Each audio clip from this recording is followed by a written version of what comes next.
यदि कोई शब्द गलत छपा है तो उसे ज का तस टंकन करने पर कोई गलती नहीं मानी जाएगी। यानी आपको किसी तरीका से अगर शब्द वहाँ पे जो दिख रहा है आपको वही करना है। अगर आपको ऐसा लगता है कि शब्द तो गलत छपा हुआ है, उसमें गलत दिख रहा है आपको, तो आपको अपने मन से उसको सही नहीं लिखना है, क्योंकि उसमें जो लिखा हुआ रहेगा वही का वही लिखना है। जैसे यहाँ पे बता रहा है कि जस का तस आपको नहीं लिखना है, ठीक है। यानी अगर कुछ भी शब्द जो वहाँ पे आपको दिख रहा है, चाहे वो गलत हो या सही हो, आपको वही टाइप करना है जो आपको वहाँ पे शो हो रहा है और जो आपको वहाँ लिखने को आपको जो बता रहा है और जो कह रहा है, ठीक है।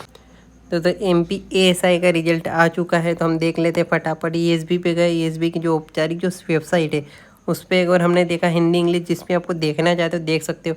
और दोस्तों जो स्किल टेस्ट है वो किस तरीके से होगा वो मैं आपको पूरा बताऊंगा, लेकिन आप जो वीडियो पूरा देखेंगे ना उसको सही तरीके से समझ में आने वाला, ठीक है।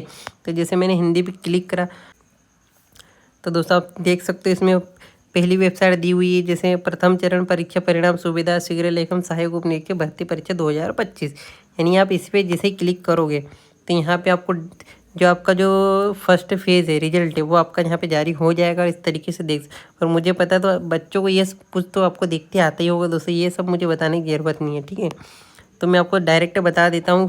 आपको सूची अगर डाउनलोड करनी है तो किस तरीके से करना है, तो आपको लास्ट में दिख रहा होगा परिणाम, कहाँ पे, ये ऊपर, ठीक है। तो परिणाम पे आपको क्लिक करना है। जैसे ही इस पर क्लिक करोगे तो आपको थोड़ा सा नीचे आना है, ठीक है। नीचे आओगे तो यहाँ पे दिख जाएगा आपको सुविधा stenographer assistant sub inspector requirement test 2025 first page, और यहाँ पे दिख जाएगा 17 तारीख, ठीक है। तो यहाँ पे लास्ट में देख सकते हो यहाँ पे सेकेंड फेज लिखा हुआ, यहाँ पे आपको क्लिक करना है। जैसे ही क्लिक करोगे तो ये आपकी पूरी सूची आ जाएगी। तो जो 99 पेज इसमें टोटल रहने वाले, ठीक है। और इसमें दोस्तों आपको फाइंड करना है, तो आपको फाइंड करने के लिए 3 डॉट पे क्लिक करना है और यहाँ पे आपको फाइंड कर लेना है। और जैसे ही आप इस पर फाइंड करोगे अपना क्या, यहाँ पे जो एप्लीकेशन नंबर है फाइंड करोगे इस पर, तो आपको क्या है, आपको दिख जाएगा आपका इसमें हुआ है या नहीं हुआ है। अगर आप उस तरीके से नहीं डाउनलोड कर पा रहे हो तो इसमें यहाँ से कर सकते हो। और दोस्तों जो कट ऑफ की बात करें कितना गया तो वो मैं आपको बता देता हूँ। और आपका जो स्किल टेस्ट किस तरीके से होने वाला है पूरी बारीकी तरीके से मैं आपको बताने वाला हूँ, तो आपको वीडियो पूरा देखना पड़ेगा, तभी आपको इसमें फ़ायदा होने वाला है। चलो देख लेते हैं हम कट ऑफ और जो स्किल टेस्ट है वो किस तरीके से आपका होने वाला है। तो दोस्तों अब हम बात कर लेते हैं मुद्दे की, यानी कट ऑफ की। तो अगर हम कट ऑफ की बात करें, ठीक है, किसकी कट ऑफ की बात करें, तो मैं कैटेगरी वाइज आपको बता देता हूँ कि किसका कितना गया। सबसे पहले हम बात कर लेते हैं एसटी की, ठीक है। अगर हम एसटी की बात करें तो लगभग जहाँ तक मुझे पता है यहाँ पर 75 नंबर या 74, ठीक है, जिसका नंबर है उसका सिलेक्शन हुआ है सेकंड फेज़ के लिए, ठीक है। इसी के अलावा हम एससी की बात करें, किसकी, एससी की बात करें तो एससी का भी सेम यही रहने वाला है। इसमें भी आपको 75 में 74 जिनके नंबर है उनका सिलेक्शन इसमें हुआ है। इसी के अगर हम ओबीसी की बात करें, ठीक है, ओबीसी की बात करें तो आपको ओबीसी का लगभग 77 या फिर यूँ मान के चलो 78 जिनका नंबर है उनका सिलेक्शन इसमें हुआ है। इसी के अलावा अगर हम जनरल की बात करें, ठीक है, तो जिनका 80 या 81 से जित के इतने नंबर है जिनके, उनका यहाँ लगभग मान के चले उनका सिलेक्शन हुआ है। यानी इस तरीके से क्या है आपका ASI का और इनका आपका ये क्या है कट ऑफ गया है। अब इसके अलावा दोस्तों हम आते हैं मेन मुद्दे पे, यानी जो टाइपिंग स्किल जो टेस्ट जो होने वाला है वो किस तरीके से होने वाला है, ठीक है। तो वो भी मैं आपको बता देता हूँ। और दोस्तों बहुत से बच्चों को यही पता होगा कि इसमें डायरेक्ट भर्ती है, लेकिन मैं आपको बता देता हूँ कि अगर आपने फुल नोटिफिकेशन नहीं देखा तो उसमें आपको बता देता हूँ कि इसमें जिसका भी चयन होगा उसका क्या शारीरिक मापदंड परीक्षण भी इसमें होना है, ठीक है। तो ये भी आपको पता होना चाहिए। तो हम सूबेदार शीघ्र लेखक की बात करें तो इसमें आपको बता देता हूँ मैं कि अगर पुरुष की बात करें हम तो 162 सेंटीमीटर आपकी क्या ऊंचाई होनी चाहिए, ठीक है। और इसमें फुलाए हुए और बिना फुलाए इसमें किसी तरह का लागू नहीं होने वाला है। तो अगर पुरुष की बात करें तो 162 सेंटीमीटर आपकी हाइट होनी चाहिए, ठीक है। वहीं महिला की बात करें तो 152 सेंटीमीटर मंगा है, कितना मंगा है 152 सेंटीमीटर मंगा है, ठीक है। इसी के अलावा हम सहायक उप निरीक्षक की बात करें तो आप इसमें भी आप देख सकते हैं सेम इसी तरीके से रहने वाला है। यानी पुरुष के लिए 162 सेंटीमीटर इन्होंने मांगा है, ठीक है, और महिला के लिए 152 सेंटीमीटर मांगा है। अगर आपको लगता है आपका सिर्फ एक टाइपिंग टेस्ट होगा तो आपको मैं बता देता हूँ कि इसमें शारीरिक मापदंड परीक्षण भी होने वाला है, लेकिन इसमें सिर्फ आपको क्या देखी जाएगी, इसमें आपकी देखी जाएगी ऊंचाई। तो जिस तरीके से मैंने आपको बताया इस तरीके से आपको देख लेना है, ठीक। और दोस्तों इसमें साफ साफ लिखा है कि शारीरिक मापदंडों में किसी भी स्तर पर छूट नहीं दी जाएगी। यानी जो आपकी हाइट है बस वही रहने वाली, ठीक है। इसमें किसी प्रकार की आपको छूट नहीं दी जाएगी, जैसे कांस्टेबल में रहती है छूट, ठीक है। अब देख लेते हैं दोस्तों हम कि सहायक उप निरीक्षक यानी प्रायोगिक परीक्षा। तो इसमें आपको कुल अवधि की बात करें तो आपको इसमें 1 घंटा यानी 1 घंटे की आपकी एग्जाम रहने वाली है, ठीक है। सबसे इम्पोर्टेंट क्या है कि 1 घंटे का आपका क्या है जो प्रायोगिक परीक्षा है वो इसमें रहने वाली है। वही अगर हम अंकों की बात करें तो आपके कुल अंक इसमें कितने रहने वाले हैं, तो कुल अंक आपके रहने वाले हैं 100, यानी 100 नंबर का आपका जो स्किल टेस्ट रहने वाला है। और न्यूनतम अंक अर्हता कितनी है 30, यानी 30 कंपलसरी आपको इसमें लाना रहेगा, ठीक है। तो सबसे पहले हम देख लेते हैं कि परीक्षा प्रारंभ यानी परीक्षा प्रारंभ होने से पहले अभ्यर्थियों को कंप्यूटर सिस्टम में परिचित होने के लिए 1-1 मिनट के 2 सत्र दिए जाएंगे। यानी आपका जो स्किल टेस्ट स्टार्ट होगा तो उसमें आपको क्या है 1-1 मिनट का समय दिया जाएगा, जिससे आप मतलब देख सकते हैं कि आपका कीबोर्ड चल रहा है कि नहीं चल रहा है, और आप उसमें करके मतलब एग्जाम्पल के तौर पे आप उसमें देख सकते हैं, जिसके लिए आपको क्या सिर्फ 1-1 मिनट का समय दिया जाने वाला है, ठीक है। और दोनों ही सत्र में दिए जाने वाला है, ठीक है। और इसी के अलावा बात करें हम कि केवल टाइपिंग की सामग्री का मूल्यांकन किया जाएगा, पेन पेंसिल से किया गया कोई भी सुधार स्वीकार नहीं किया जाएगा, इसके लिए कोई अंक नहीं दिए जाएंगे। यानी जो भी आपका पेन पेंसिलों का जो भी है वो आपको वर्जित रहने वाला है, किसी तरीके से उसमें कहीं लेना देना नहीं रहेगा। आपका जो कीबोर्ड से आप जो टाइपिंग करेंगे वही सब कुछ मान्य रहेगा, ठीक है। इसी के अगर हम कुछ देख लेते हैं तो यहाँ पे साफ साफ देख सकते कि क्या है कि प्रश्न पत्र में यदि कोई शब्द गलत छपा है तो उसे ज का तस टंकन करने पर कोई गलती नहीं मानी जाएगी। यानी आपको किसी तरीके से का शब्द वहाँ पे जो दिख रहा है आपको वही करना है।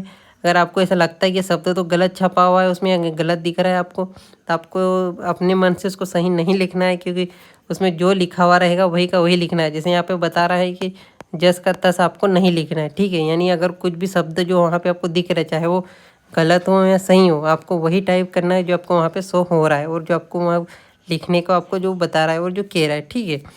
तो ये भी दोस्तों आपको इम्पोर्टेंट आपको याद रखना है।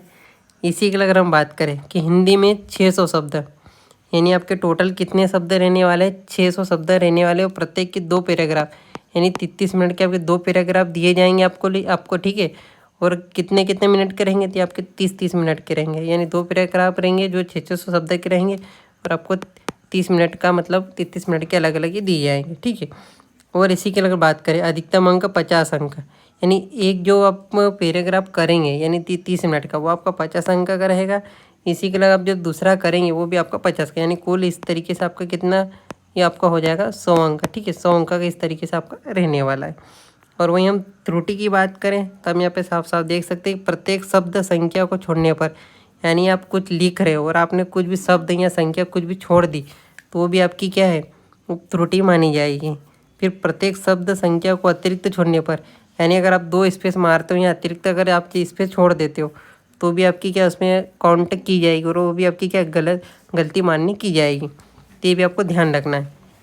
इसी के अलावा गलत शब्द संख्या के प्रत्येक परिवर्तन पर, यानी आप जैसे कुछ लिख रहे हो तो आपको इधर से उधर मतलब ये नहीं करना है, कुछ भी शब्द या मतलब परिवर्तन भी नहीं करना है, नहीं तो वो भी आपका क्या है त्रुटि में आपका काउंट हो जाएगा। तो आपको इन चीज़ों का बारीकी से बहुत ही ध्यान रखना पड़ेगा, क्योंकि ये यहाँ स्पीड का खेल नहीं रहने वाला है। यहाँ आपका जो अंक या जो पैराग्राफ दिया है उसमें आपकी जो त्रुटियाँ हैं उसका खेल रहने वाला है। तो आपको क्या है अपनी जो त्रुटि है उन पे मेहनत करना है, वो ज़्यादा से ज़्यादा आपको पैराग्राफ में अपनी गलतियों को नहीं करना है, ठीक है।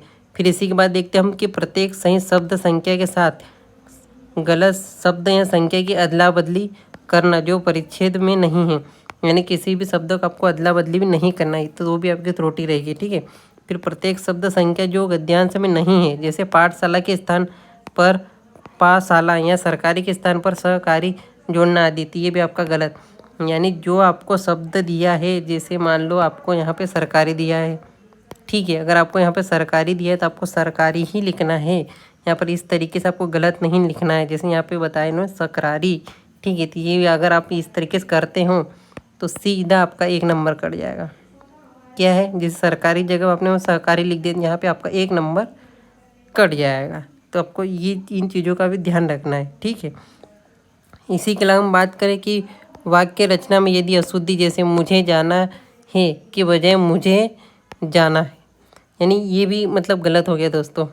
क्या है कि मुझे जाना है और यहाँ पे क्या लिखा है मुझे है जाना, तो ये भी आपका क्या है गलत हो गया है। ठीक है, तो इस तरीके से आपको ध्यान रखना, यहाँ पे जाना क्या है बीच में और यहाँ पे जाना क्या है लास्ट में। तो ये भी इस तरीके से भी आपको जब आप स्पीड से करोगे ना तो इस तरीके से आपकी गलतियाँ आपको मतलब वहाँ पे आप करोगे, लेकिन आपको क्या है कि जो लिखा है उस पर पूरी तरीके से फोकस करना है कि वहाँ पे क्या लिखा है, जो टेस्ट वहाँ पे लिखा है आपको वो बहुत एक्यूरेट होकर उसको देखना है, आपको समझना है और उस जो लिखा है वही लिखना है।